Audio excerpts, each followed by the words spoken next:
That's all you're going to be doing? Oh! That, Frank, yes. I want to turn off your phone. Okay, I'm glad to have everybody today.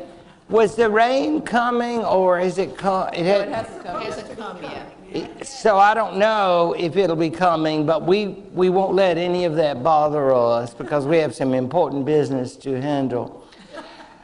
As you know, I'm trying to keep my job here at Ollie. Okay, so yeah. And so I think about that a lot, about the dangers of unemployment and the whole fact about what can I do, because if I offend people with remarks about the clothing of the Duchess of Windsor, and there were some secret Wallace fans, I could be in trouble. So, what you are going to witness now to try to atone for any past wrong is a very brief Duchess of Windsor fashion show. Yeah, so just try to control yourselves, and if you like it, you can note that on the evaluations and put these are outfits I would like to get, maybe Walmart or wherever the Duchess shopped. I think Walmart. Walmart or Bottom Dollar.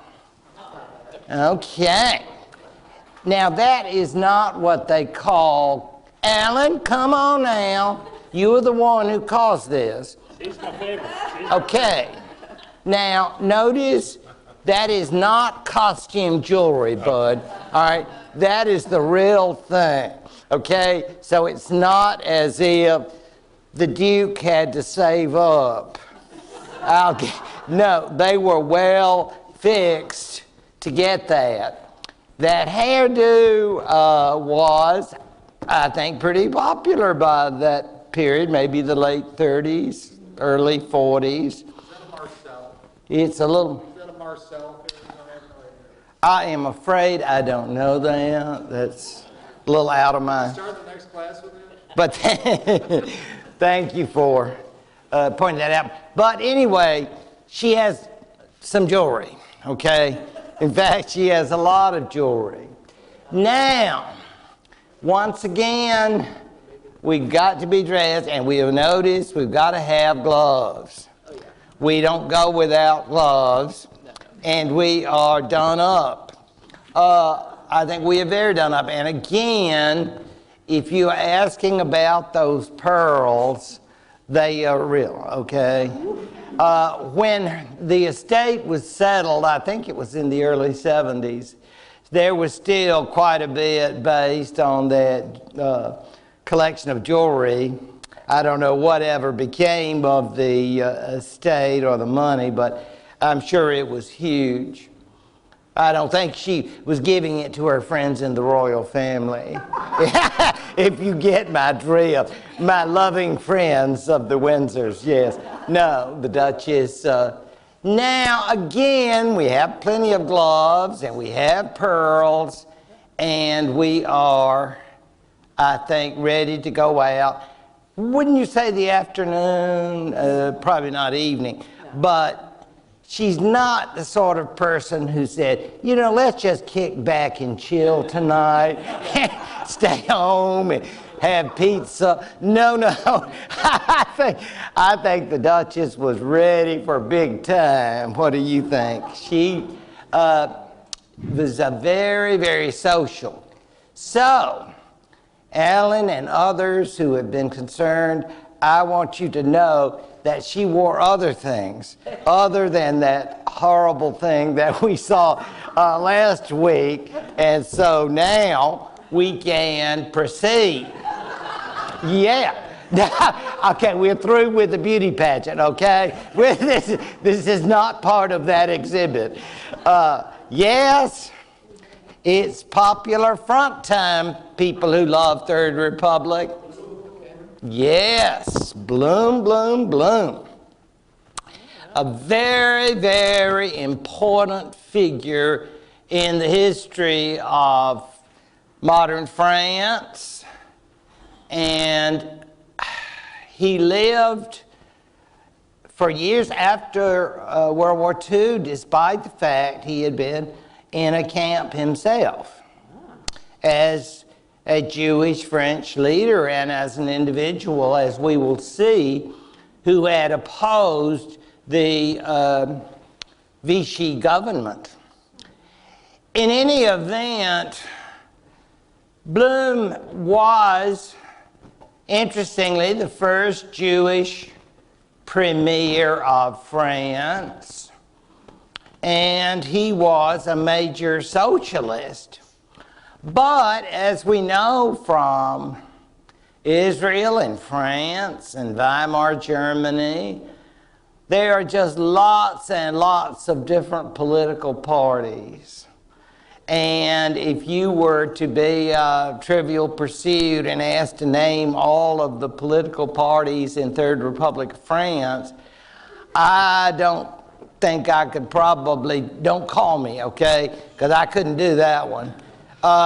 It's a situation that requires individuals to do a lot of cultivating of people who are not in the same group.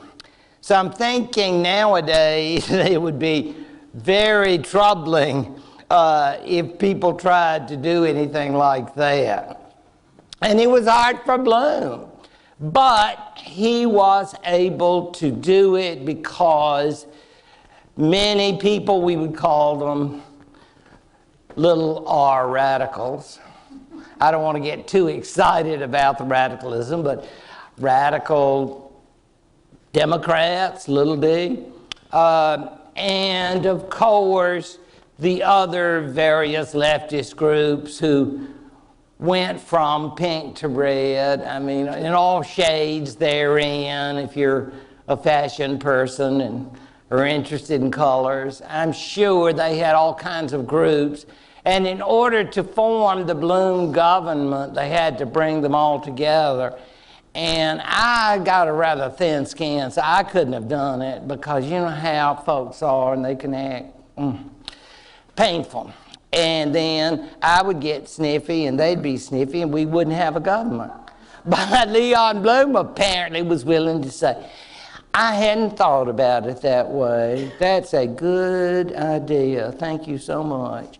Would you please join my coalition? You know, and you know who were the worst? I think it was probably the communists were the rudest. And finally they said, we will join you, but we won't hold a seat in the government. I know. So what that means in effect is that when something goes they don't like, they can go, but at the same time, they can like, yeah, we were there in the government. In other words, it's like having it both ways. So he's not a communist, and he definitely had his share of enemies on the communist end. But their communists in the Third Republic were sufficiently large that it was very useful for him to get it because he had some plans that would really put France in 1936 on some very interesting ideas. I think I noted the 40-hour week. And of course, in this time of unemployment, various social reform programs that, of course, the other side, the brand X's of this period, the right wing, were very unhappy about. Very unhappy. I imagine if a child, a little right-wing child, said that word Blum in front of his parents, they would wash his mouth out with Ivory soap. Because, I mean, it wasn't like, oh, let's all work together for a bigger and better France. I don't think it works that way. Give me an F, you know, that, I think the feelings between the elements like this at that time were very harsh. And so Bloom symbolizes this popular front, this time of change. Didn't last long, but during the time it certainly brought about many changes. Now, some people will find it perhaps surprising that he decided to stay out of the Spanish Civil War, but again, I'm not sure that he thought France could make a difference. The British wouldn't go in. And I'm not sure that with all of his plans for social change, economic change, he wanted to be extended in what would be a very difficult process. But that makes a lot of people mad. Well, you can't please everybody. That's part of being a statesman. You understand that even though you got many admirers, look at Eisenhower, but you're always going to have some opponents, and that would be true of Bloom. I'm talking about left-wing people. I'm not. The right-wing hate them. I mean, they raise their children. Don't you say words like that, like Bloom. You know, that's a cuss word. Oh, here they are. Boy, are they excited. I don't know what's grumpy over there. You know, I'm thinking, why he isn't? Yeah. See, that's the sign of go pink, go red, go rouge. That's it, boy. That's our sign, boy. And they're all, and look at, you see the woman. She is one of 3 women who were in the cabinet, which makes it, I think, pretty significant when you stop and think about this is the 1930s, and I don't believe women could yet vote, or all women. It may have, but there's no doubt that in terms of some women did, probably. I'll look that up and get back to you, but it's still a very, very significant. I do think some of you may know the name of Jeanette Rankin, the only member of Congress who voted against the declaration of war in World War II and also against World War I. She was in Congress during both those times, but even before women had the right to vote, she was representing her state, which I think is kind of interesting. Yeah, because you could vote in your state, but they did not grant women the right to vote nationally, which is kind of interesting if you think about it.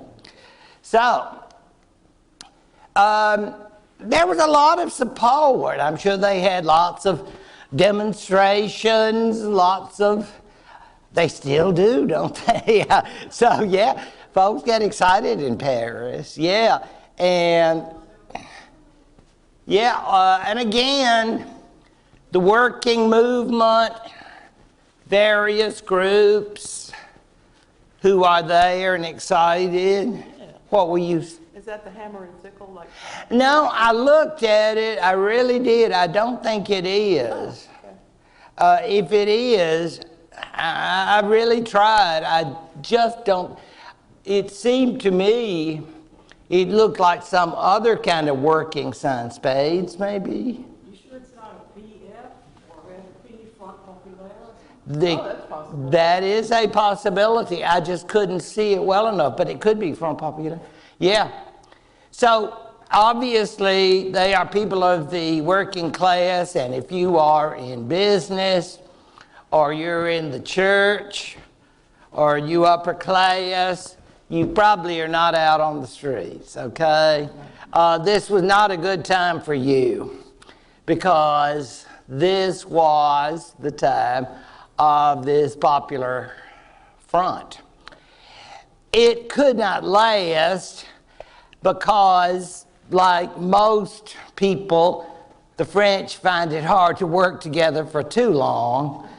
You know, you could go a while and then somebody gets mad, little pouty face, And then you're thinking, you know, it's like if you knew somebody who was salutatorian instead of valedictorian, there might be some hurt feelings.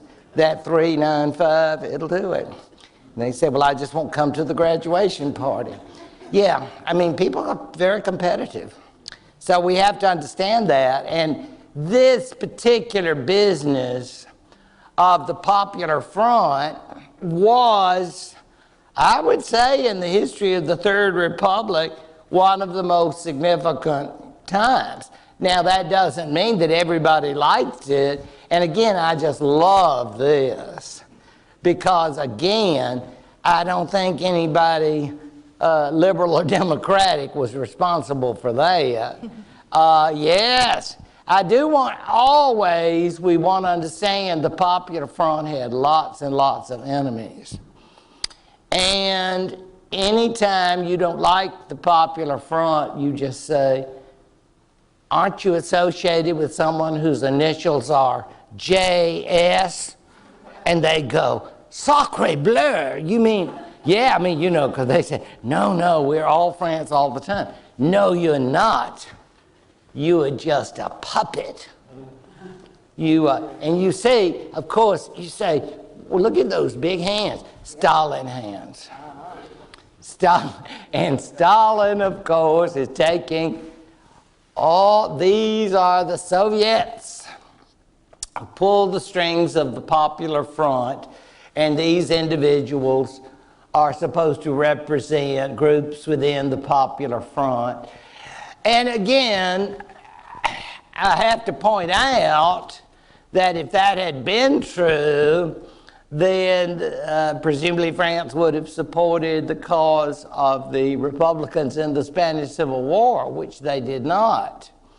And second, I assume that the French communists would have held a position in the government rather than just saying, yeah, we support it. In other words, it's not true, but there's enough truth in it that you could see if you were anti-government, this would have gotten you all excited. And it would have been in all of the right-wing newspapers and so forth and so on. Meanwhile, as I know you know all about, and those of you interested in the military history of the period, the French were not only working on that 40-hour week, but they were also concerned about the neighborhood. That is, the folks over in the East. And I don't mean Luxembourg, okay? I am talking, and not so much because it's like they'll be back. I don't know when it's coming, but it will come. So why don't we build a wall? And of course, this was an enormous project, the Maginot Line. Must have put a lot of people to work. If you're interested in employment figures, I can figure that it's another government work project. And you can see the lines. The map I used because I thought the strong fortification as opposed to the weak fortification would be an interesting point to note. And I also thought it was interesting how long it took to complete. I mean, this thing went on for years. Even before I would think Weimar Germany was in any serious danger. It's like someday it's gonna happen, and we will need protection. So the Maginot Line, named after Monsieur Maginot, would in fact be erected for years. And this was all part of this Polish and eventually Soviet defensive association. Not offensive, but defensive in nature. Oh, and I think I forgot to mention the Czechs. Yes, because they too were involved in this little gathering. You say, what about the Brits? Well, they turn hot and cold, but let's just say they're not very concerned about protecting the French. It's interesting to me that as this wall becomes more and more a reality, both the Dutch and the Belgian governments say, we're neutral. So don't even ask. So you think, I would have thought the Belgians out of good times in the past and good memories, but I guess they had gotten over 1914 and they had just decided, you're going to have a war. Good luck with that. Bon chance, I think they say. So you might find that surprising. Some of you may not realize the Belgians and the Dutch declared themselves neutral. I mean, it wasn't like they were saying, if one German, just one of them, tries to do something, we'll be there for you, buddy. No, it's not that. It is not that. No, it is like we are strictly out of it. Good luck. I hope. Wish you all the best. Yeah, Jenny. I thought that they were digging trenches again. This is actual wall? Yeah, I'm going to show you. Oh, okay. How about that? Thank you. I thought this was so interesting. Oh my God. Yes. Great Wall of China. Yeah, isn't that something? And I'm saying the 20s and 30s, they must have been building on that thing for a long time. And Started in 29. yeah, there you go, 1929, and it was going on through the 30s. I'd say that a lot of folks had jobs as a result of that because this was huge. And you say, wow, it must have worked really well. Oh, I don't know about that. It's nice for people to have jobs, though, but I'm not sure it all mattered. But I'm just telling you, it's like people think about this a lot. On the other hand, I suppose in a way that despite the fact that some French opponents of Blum were saying better Hitler than Blum, I'm thinking at the same time that whoever was in charge of the French government was trying to find a way to avoid a war with the French. And that's why I always love to show this picture, which stuns, I think, December of 38. That's pretty late. And there, guess who's coming to Paris? Von Ribbentrop. And what are they going to do? They're going to sign a bonjour statement. Howdy, we like you. We really do. We're neighbors. We've had some unpleasantness. But that nasty Great War. But from now on, thumbs up. Yeah, let's just hang out. Wiener Schnitzel, beer, wine, whatever, man. Bonnet, the French Hall of Shame, I think that's it. It's so funny. If anybody knows about him, you know, and you ask, maybe you took French or France as a major field in your degree, and somebody would say, discuss the career of Georges Bonnet. He's just one of those kind of wormy types that he's always out and see where he can go. But at that point, I mean, they signed that statement, and it basically doesn't say anything, you know, hugs, hugs, kisses. And then, of course, then Ribbentrop gets on the plane to Berlin. So it's a quickie. It's not like you want to see the Eiffel Tower while you're hanging out or, you know, waiting for your next flight. No, I mean, no. It was a wham bam, and it's really interesting to me that way.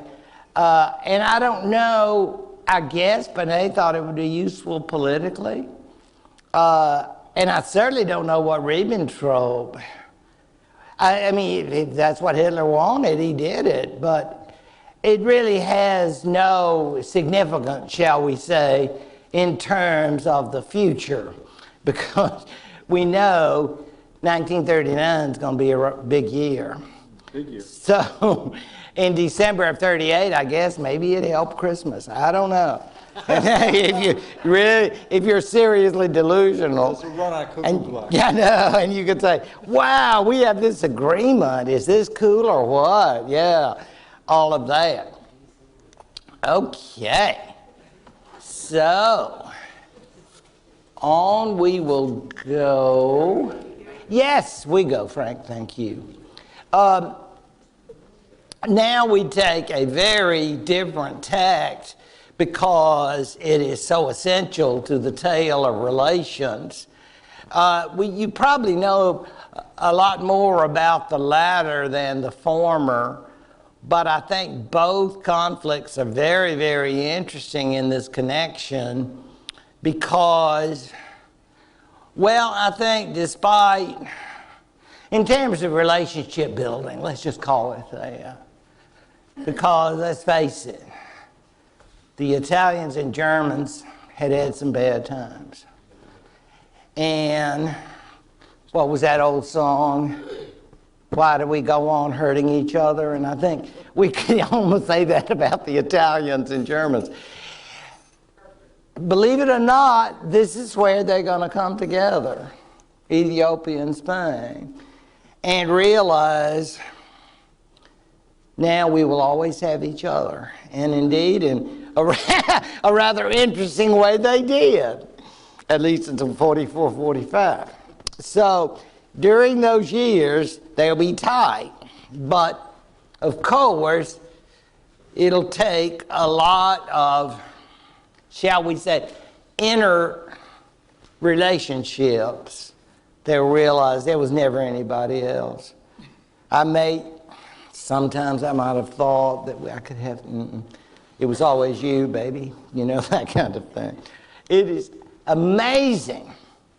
Abyssinia or Ethiopia, and I picked an old colonial map because whenever you teach this, you always, their excitement, and they go, oh, sir, do we get to learn about each area of Africa? No, that's delusional. They don't say that. I believe me. They don't say any of that.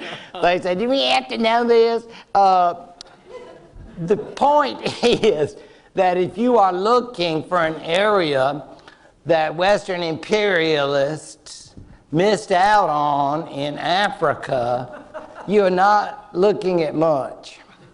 You are looking at Liberia, because that's been taken, thank you very much, and B, Ethiopia, to use its modern name, or Abyssinia, to use the ancient biblical name, East Africa. And as many will know, the British, look at France, look at all that green. France had a lot, and then of course Belgium. We never forget that horror. They have some in the French, and of course the Germans had some until it was taken away because they'd been naughty, and so no more German Africa. But independent was, of course, the area, oh my goodness, of Ethiopia. The breakup of the Ottoman Empire, and remember the sick man of Europe, and remember how all of that area fell apart because the Europeans were hungry and they thought, you won't need this anymore because you're going to be a non-power, you Turks. So, you know how people are taking it, whether it be the British or the French, everybody's hungry. We want a part of that empire. So what are the Italians going to get? Libya. And you say, wow, that certainly is what I would ask for. I mean, yeah, well, maybe not. But that is interesting to note, isn't it? That over here, yeah, and that would be that territory. And the Italians, now we're talking about fairly young in Italian history, because remember how young Italy is. And young Italy is, how you say, very ambitious. But sometimes when you're young and ambitious, you can be put down. And the Italians, as we already know, are going to have troubles during their early days. They have this big appetite, but they can't keep it. They just can't keep it. And they will say, well, what's up next? And they think, gosh, well, there's Egypt. Oh, darn. Those British are already there. Hey, but look south. That looks really yummy. So, the whole idea, as you see, of Somaliland, today's Somalia, you see that split up between the British, the French, and the Italians. And then by the 1890s, they're going to say, let's go for the big one. And you say, well, I imagine everybody was going to say, help yourself. No, they really don't. It's so interesting. The British and the French sort of think like, it's not cool to take countries anymore, Italy. You're too late. And yeah, I mean, that's a bummer. The Italians sort of think everybody would sort of say, yeah, we took all this. But they don't. They act real ugly about it, you know. I know. It's very hurtful to the Italians. And it's more hurtful, of course, when in the famous Battle of Adwa, the Ethiopians defeat the Italians. As far as I am aware, and I could certainly be wrong, but as far as I'm aware, this is the first time that people there in Africa have been able to prevent an imperial power from taking it over. And when the Italians leave, you know, in the late 1890s, defeated, it's not like, you know, well, maybe that man win. No hard feelings, man. We really like you, Ethiopians. And let's get a better relationship. We'll leave some pasta. We can always talk and be friends. No! It's always implied that this is going to continue. And, of course, that's exactly what will happen. Ethiopia, despite its many problems, and in fact, the Emperor Haile Selassie, in all fairness, was not a very effective or strong ruler. Ethiopia was an empire which largely consisted of tribes that went their own way. I mean, it's not a very unified or modernized country. And remember, we are talking about a long time ago, 1920s. But as far as Ethiopia's role in the world, despite rumors of slavery existing, which is probably not surprising, I mean, East Africa was known for that. They had been nominated and accepted as a member of the League of Nations and sponsored by Italy, ironically enough. Why would the Italians do that? Well, that's a good question. It is more or less a way of saying, you remember Gilligan's Island? Remember Little Buddy? To me, it's always been that sort of thing. assumed that the Italians, remember Mussolini has just come in 1922, the year before. And you would sort of wonder, was he in effect sort of saying, we'll take you in? And this is a way, I guess you might say, of insinuating yourself. You say, well, now maybe we can give you some advice on your economic development, if you get my drift. My assumption is that Italian imperialism, economic, as well as political, played a great role. Well, the Italians under Mussolini decided to invade Ethiopia, creating, much to Mussolini's surprise, a great world crisis. And it's sort of that feeling, what is the big deal? Why are you people getting this way? I guess he thought, let's go back, remember Austria? Remember all of the other issues in Europe? And he thought, I can just get this Ethiopian thing taken care of, and then people will be okay with it. But that would not happen. Instead, the League of Nations would actually speak out. I say actually because, as you know, we've seen many examples where the League let things go by.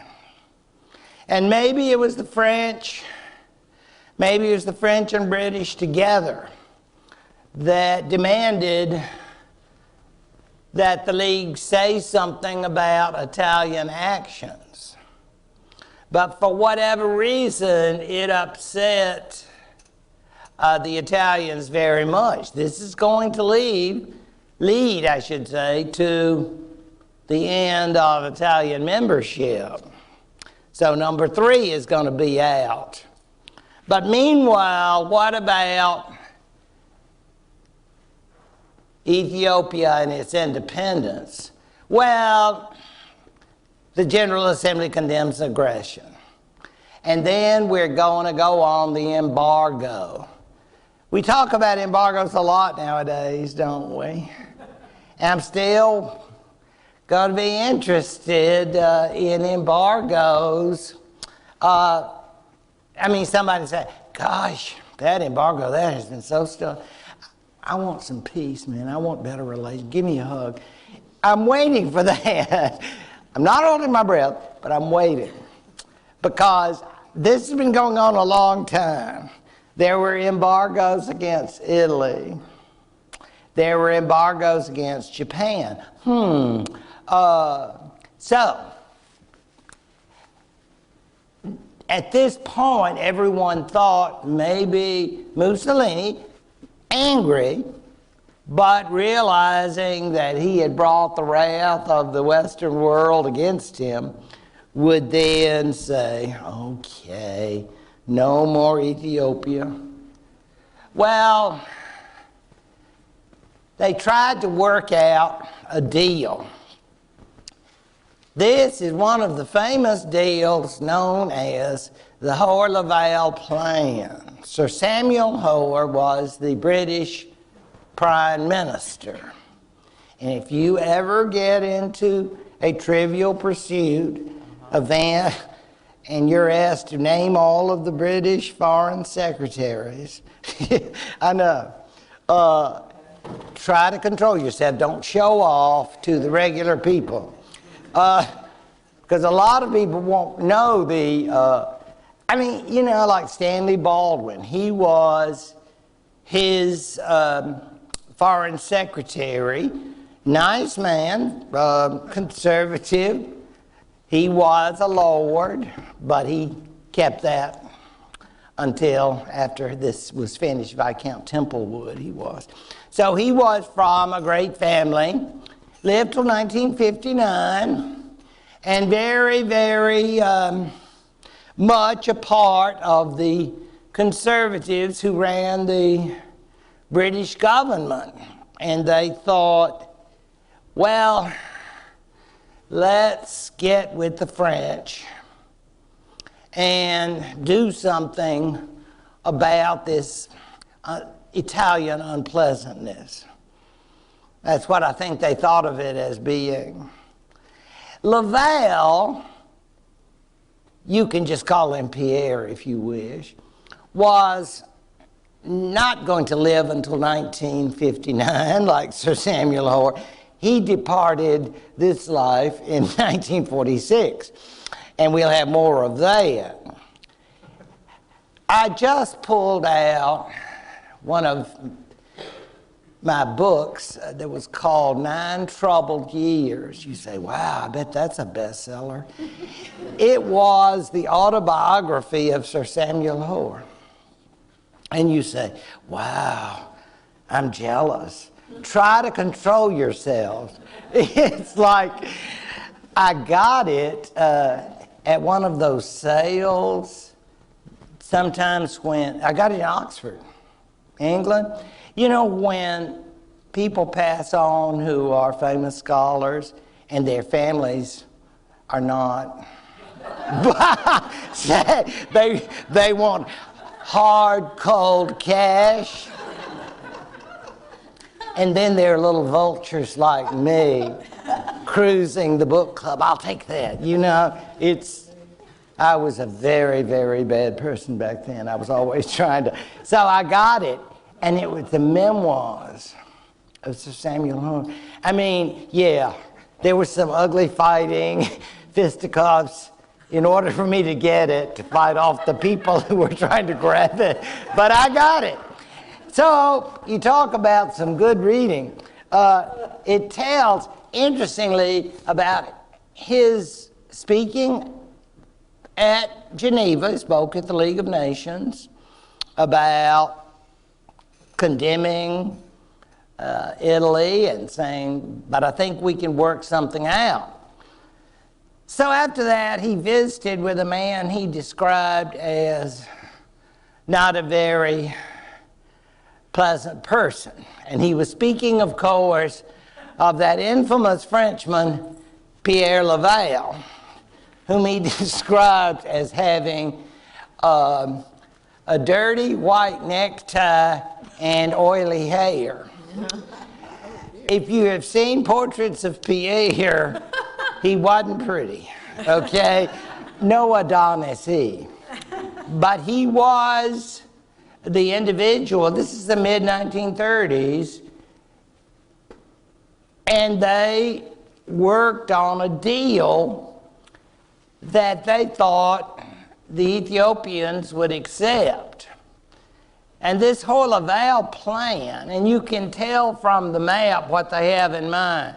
Do you see Italian Somaliland that we now call Somalia? You can combine the British Somaliland, they got it too, and then down you got a little French Somaliland, so all of that. And what the Italians have in mind, do you see that sort of pinstripe area?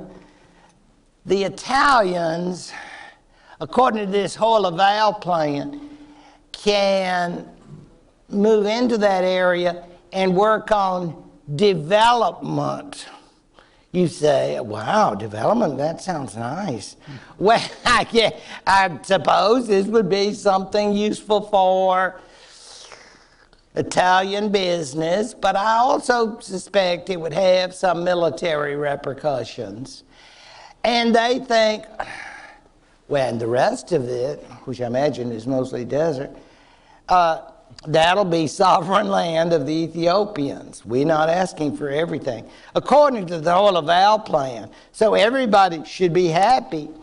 And as a special bonus, the whole Laval plan, there will be Italian commitments to progress in Ethiopia. And, you know, we've got a big package of support lined up to help our good friends. So that was the plan. Now all we have to do, Laval and Hoare think, is get the approval of the Ethiopians and the Italians. Hey, Duce, have we got a deal for you? You know, that kind of thing. Well, this is almost like a story out of Watergate or something like that. Actually, the plan leaked. And it wasn't so much the Rome newspapers, because in a dictatorship, you know what the newspapers would say, but in London and Paris, oh yes, the press was berserk. Ethiopians sold out. Disgraceful kowtowing to the Italians.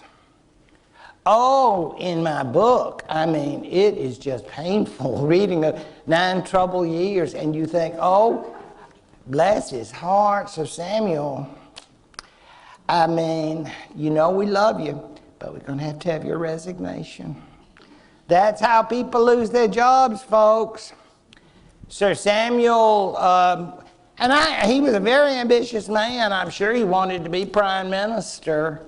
Well, you can kiss that goodbye, because that was the end of that.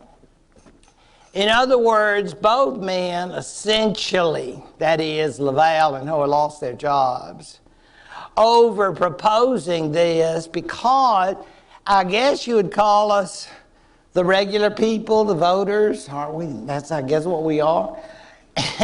And I mean, it just didn't wash.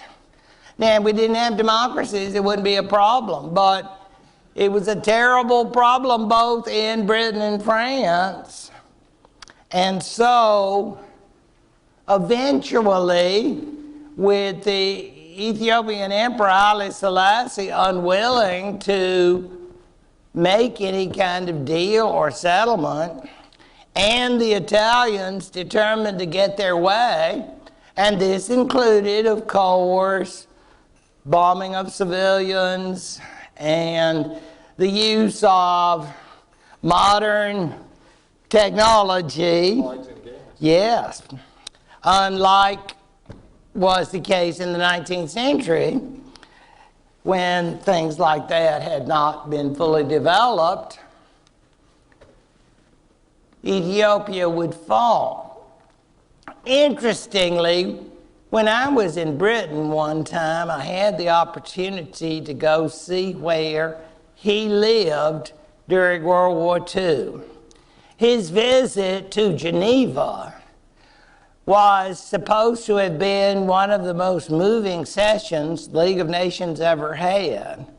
Because you can imagine this fellow, very young at the time, and he would rule for a very long time afterwards. I'm thinking throughout the 60s. Before he died murdered, somewhat unpleasantly, yeah. Anyway, Haile Selassie basically spoke in a speech that would be described somewhat as shaming the delegates for their refusal to do anything about the takeover of Italy, and then he went into exile. But it was in Bath. So if you're ever in Bath, you can just, if you like I am, you can read your historic plaques as you walk around, and you'll see that house. It is kind of interesting, though, because, I mean, if I had to live in England during World War II, I think Bath would be a nice place. I don't think that, do you think the Germans stopped by? I don't think they made it to Bath, but it seems to me that this is December 36, as you see, and I'm thinking that probably he was very good at inflicting guilt, but that wasn't going to change the reality. They were not willing to do anything about this Ethiopian situation. And as a result, of course, the Italians were able now to proclaim the king of Italy as emperor of Ethiopia. This was, now you see Sir Samuel Hoare with his arm around Laval. Can you all see that? Excuse me. It's just, here he is. Oh, Pierre, je t'aime. I believe me, in real life, he wouldn't have been touching that person. But, you know, like, hands off. But can you see him there? And there they looking, they're playing the little greaser. And too much Vitalis.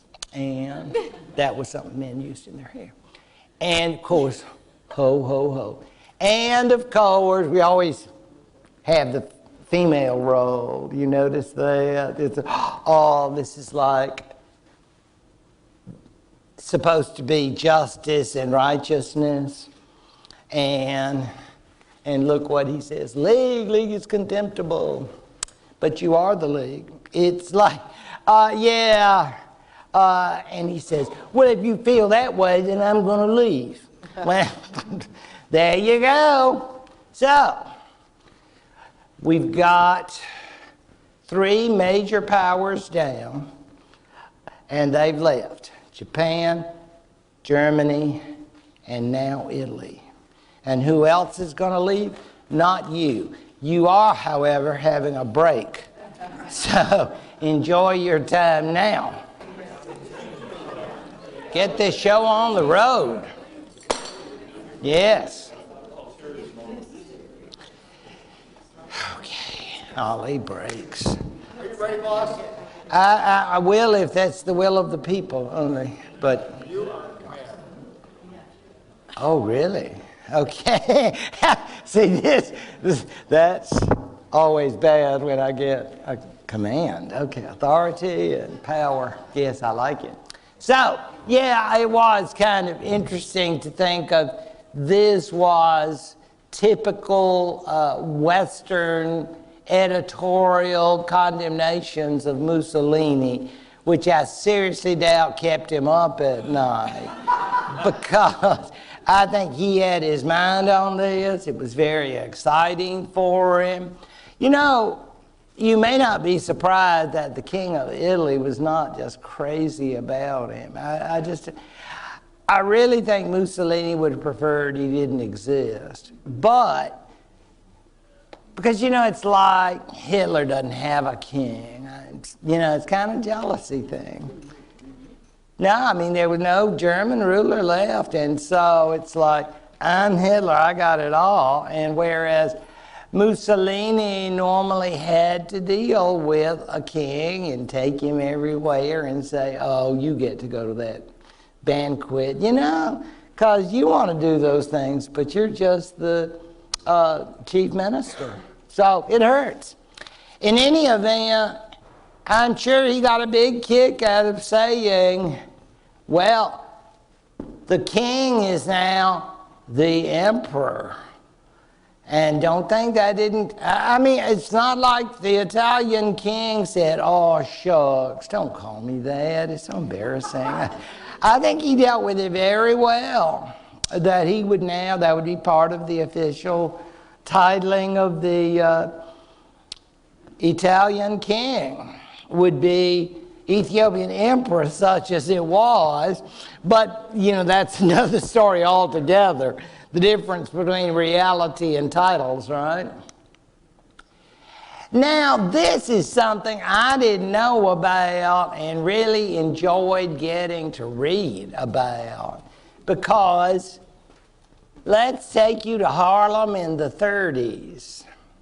And you would think, if there are folks who have quite enough problems of their own, they don't need problems that are somewhere else to worry about. But there was, not surprisingly, a very active communist movement in Harlem.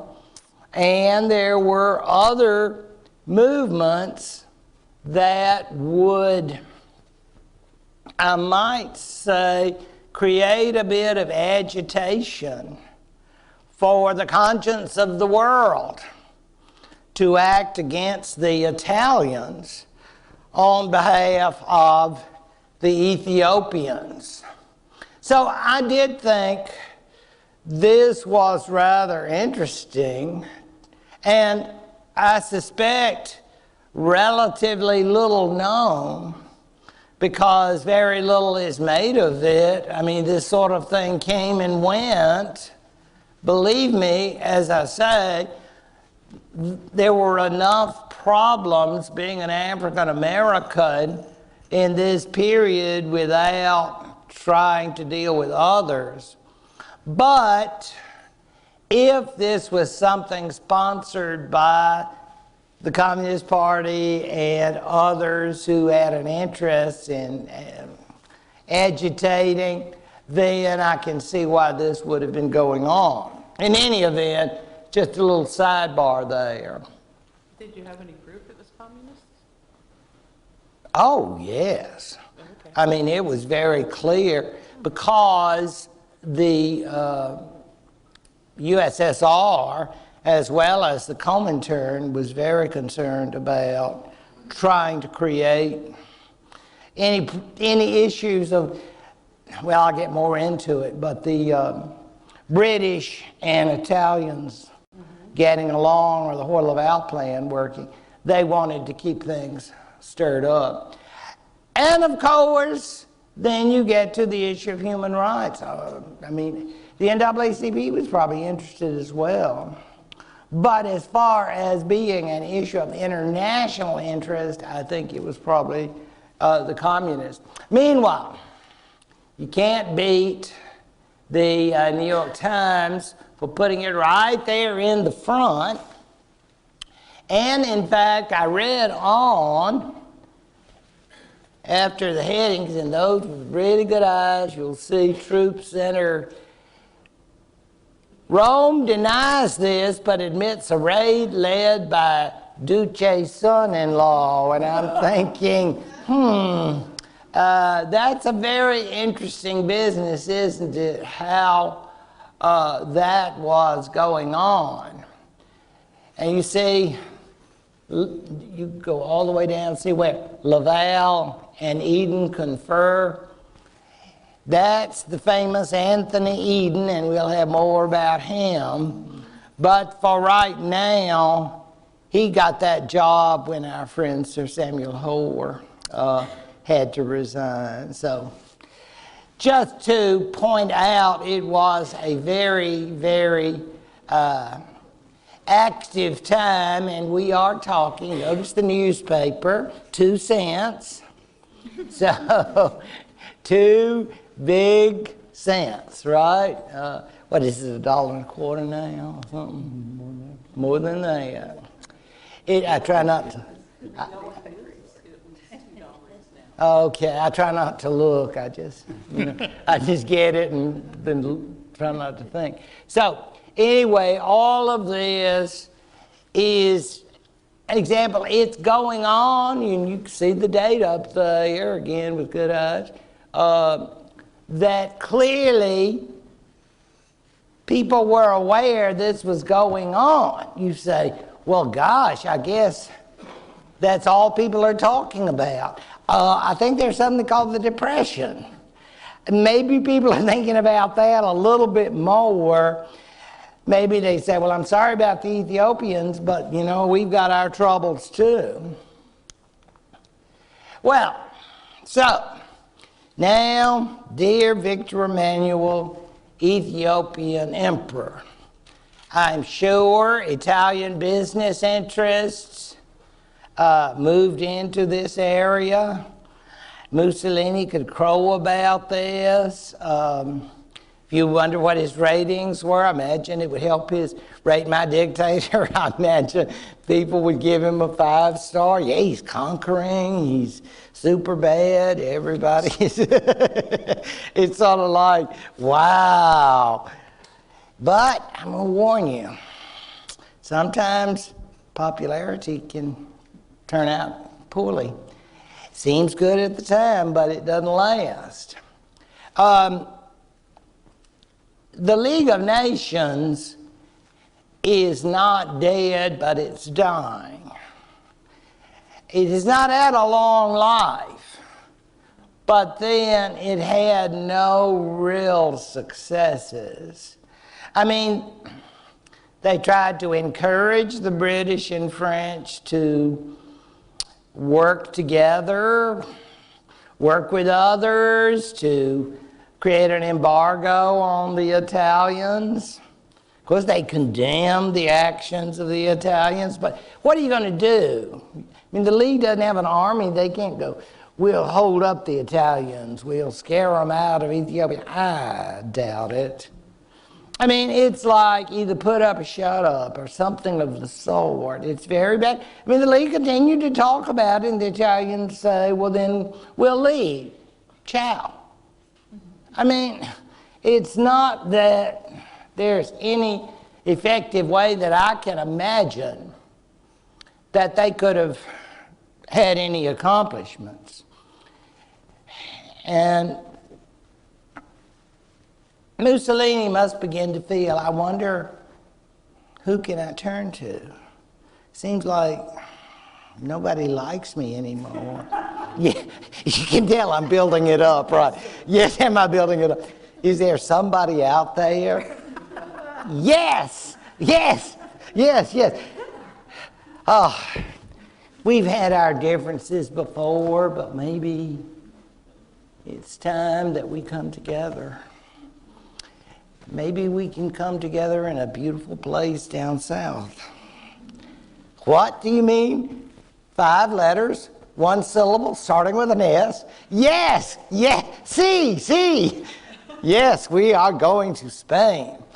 Because that's essentially where they begin to realize the separation of the herd. It doesn't have to be. I really care deeply. Okay, so on we go to Spain. As you know, for those of you who studied or thought about Spain in the 18th or 19th century will realize that things were great in the old days. Isabella and Ferdinand, but that was quite a long time ago.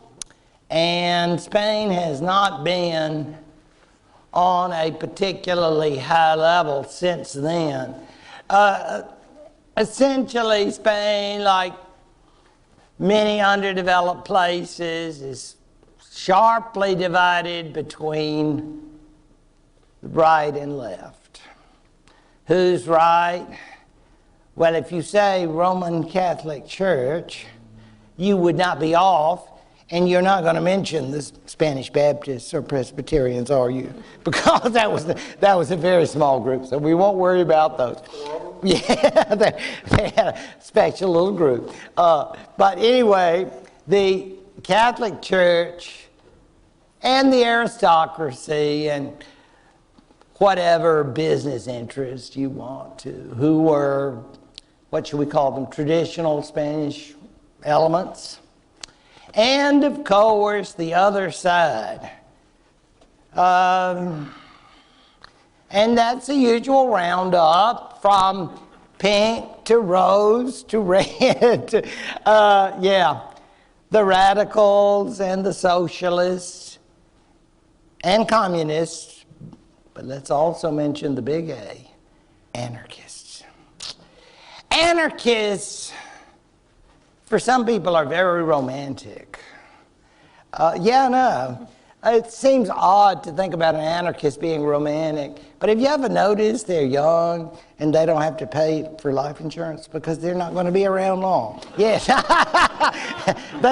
Anarchists have a short span, right? Very short span. It's like you worry about, gosh, those payments really are. Well, again, you don't have to worry. Your life expectancy is quick. They are terrorists. And why do I say they're romantic? Oh, it's beautiful to live that way. I mean, don't you think it's kind of, well, maybe not, but they long for a world where we're just each other. We have no government and no taxes. Yeah. We're just together. I think I have a guitar and I can strum a few for you and put on my love beads and we can talk about brother and sister. I don't know exactly what anarchists thought, but in order to do all this, we might have to spank some hands. Yeah, some people might have to get hurt. But but you know why I would do it? Because I need to. It's because you're standing in the way of progress. And you need to go. But again, that's very romantic on my part because I'm planning for a better world. Now, again, I don't have to make life insurance payments because I don't have any children. And I don't have any money any. But the idea is anarchism is very, very popular, particularly up in the north of Spain. I've always found that interesting. Barcelona and all up there. Anarchists love all of that. So, they have coalitions and groups. And by the way, if you're interested in the subject, I just find it interesting that people who normally don't have much what you call industry or development think anarchism is great. I mean, it's like the less we have with accoutrements of bourgeois industrialized society, the more anarchism seems exciting, you know, and just wonderful. And nobody would say, senora, senora, that is unacceptable. How dare you use those terms? Because then that's setting up class. We're all brothers and sisters. And so, what about tipping? How dare you? We'll just have an exchange. Those kinds of things. In other words, they had big dreams in this period. But sometimes you have to make compromises. I'm sure anarchists were coming to the Marxist crowd or the socialists and saying, y'all want a deal? Oh, okay. You know, I mean, sometimes you're a little pouty about it, but you make deals. This is politics. I mean, this is the way they do it. And again, there's some things we can agree on. If we're an anarchist or a socialist or a communist, and you'd say, now we're all in this group together. And then somebody said, on a scale of 1 to 10, how do you feel about the Catholic Church? Woo! Yes. Okay. We're all agreed on that. It's not like, oh, I love their prayer groups. We love to get together and, you know. No. It isn't going to, no. 0, 0, 0. Stars, I mean, you know. It's like you don't get any stars, even for social work. So it's like they're militantly anti-church. They want nationalization. It is absolutely amazing. Now, there was a king, but then in the 30s, they established a republic. And boy, oh boy, that's when it really hit the fan. Oh, yes. It's truly amazing. They were having, I suppose, democratically maintained elections, and there were different parties.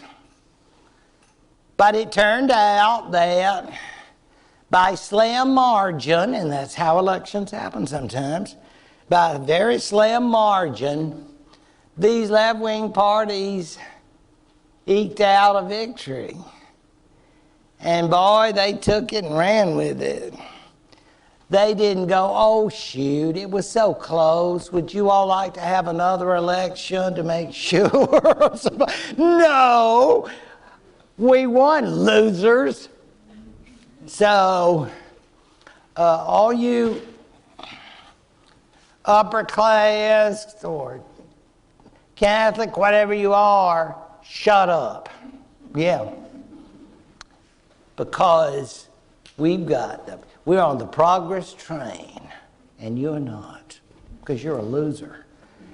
And it's like, is this what Dale Carnegie would have suggested? Are you going to win, friends? No, but we are part of tomorrow, and you know what you are? Yesterday. That's because you're a loser. Yeah, I mean, it hurts. And it is amazing to me that there is no effort at any kind of like reaching out. And again, I think it's very equal on both sides. At this point, the man we associate with that other side, Franco, is a very minor figure, which is so interesting to me because we associate so much of it with him. As I've already tried to explain to you that, and I want you to bear this in mind, he was not an ideologue, and the Spanish Fascist Party was not associated with him. That was associated instead with the previous dictator, Primo de Rivera, that we covered before, and his son, Antonio, who will be killed by the Spanish Republic. I say killed, executed, because these people, again, the Spanish Republic is not out for an ecumenical approach. We won, you lost, and big changes are in store, none of which you're going to like. Could we have an official protest or no? So just shut up. I mean, it's like hurtful. But then these people are going to say, well, why should we, given the way you have always conducted yourself in the past? I mean, it's very much left versus right. Nowhere is this more obvious to me than in education. Many of you who had the benefit of attending church schools will think, oh gosh, I would never give up what I got there. Well, let me tell you, many of those Spanish school children would be jealous of you now. Because, of course, they want to take it over. These Spanish, I'm going to use a bad term, don't be shocked, free thinkers. I know. Do you see a crucifix on that wall? Off. It goes down. What? Yes. No more religion. No more of that, decrees the Spanish Republic. Think of nuns, monks that you may love deeply. Think how they would have felt. Would they have been put on a pension? I don't know. But it's fair to say that the Spanish Republic had dreams of an entire secular kind of school system. They intended for, well, more or less what one would expect in any kind of left-wing system. Nationalization of land. Well, you know folks aren't going to like that. All kinds of social programming.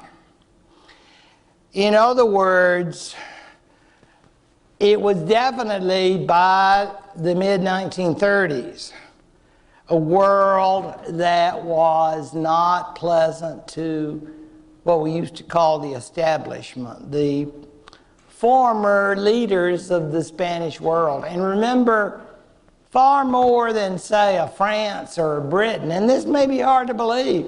I mean, Spain had not experienced, I would say, the Enlightenment quite as much as its sisters to the north and west, because Spain was still rather behind, except for this movement this movement to which I refer, this left-wing movement that now established this republic with all of these left-wing groups. And here he is.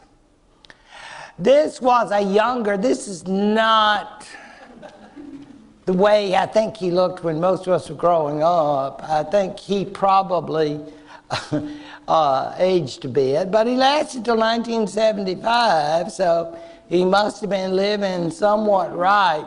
But that pretty much figures the way he was. He was a fairly low military figure in a Spanish island, and right-wing groups encouraged him and his army to more or less rebel against the government. Because clearly what they were doing was treason. I mean, there's no way you can not accept that. And they could say, well, this is justifiable treason because the government's wicked or something of that sort. As to the charge that Franco was a fascist, I don't accept that, but he enjoyed fascist support. I hope that will be as good. Franco was devoutly Roman Catholic. They went to Mass every day, all the Francos. So it was, and of course, fascism as such is not a religious movement. So with that said, he enjoyed or will enjoy support from these elements. You got to give him that. He must have had some charismatic ability to bring together disparate elements, whether they were military or church or upper class, of which he was not, but he was able to get them together in what would become a very bloody and difficult conflict that would last, as many of you know, until 1939.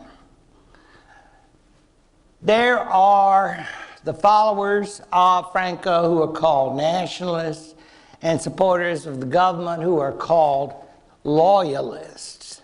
And this Spanish Civil War, which has volunteers serving on the government side, that is, the loyalists, the Republicans, will come from various places, including the United States. Yes, and I was going to say the last one died in 2016. Yes, how about that? I beg your pardon? Who? His name was Berg, Dale Berg. I knew you'd ask me that. In 2016, he was a Californian, and he was a rock-solid red. All the way commie, yes. And he was very proud. He had lived his life sort of fighting in the resistance, you might say. But he'd been there in Spain. I think he had served a bit of time in World War II, but 2016, so I think he died. I mean, he was born in 1915, so that's about right. And he was very proud of the fact that there wasn't a left-wing cause that he didn't like, and he wasn't involved. So got a nice write-up in the New York Times, though. So yes, so of course I hit those obituaries because I wanted to find out all about him, because it is a fascinating movement of which I want to talk. And I think I'll start there next week on the Spanish Civil War and how the Americans had a role in it. So I will see you then. Thank you for your attention.